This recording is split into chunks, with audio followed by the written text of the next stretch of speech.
For 12 years, Emily trusted her husband with everything. So when Daniel started leaving the house every Friday night at exactly 11:47 p.m., she tried not to worry. He always carried the same old wooden box. He always came back before sunrise. And he never told her where he'd been. When she finally asked, he looked into her eyes and quietly said, "I made a promise. Please don't ask me to break it." But strange clues kept appearing. A receipt for 2 cups of coffee, fresh white lilies on the passenger seat, mud on his shoes from a place she had never seen. Then one afternoon, while cleaning the garage, Emily accidentally found an envelope tucked inside the wooden box.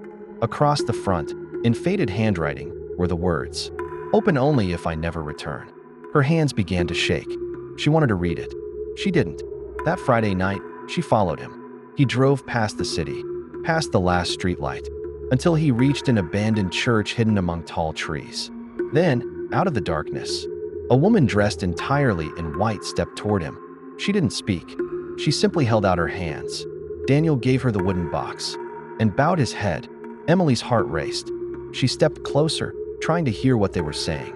Just then, the old church doors creaked open. A warm golden light spilled into the night. Voices echoed from inside, and Daniel slowly turned around. He looked directly at Emily, as if he had known she was there all along. Then he whispered just 4 words. "You weren't supposed to come." What Emily discovered inside that church changed their marriage forever. To be continued. Comment Part 2 for full story.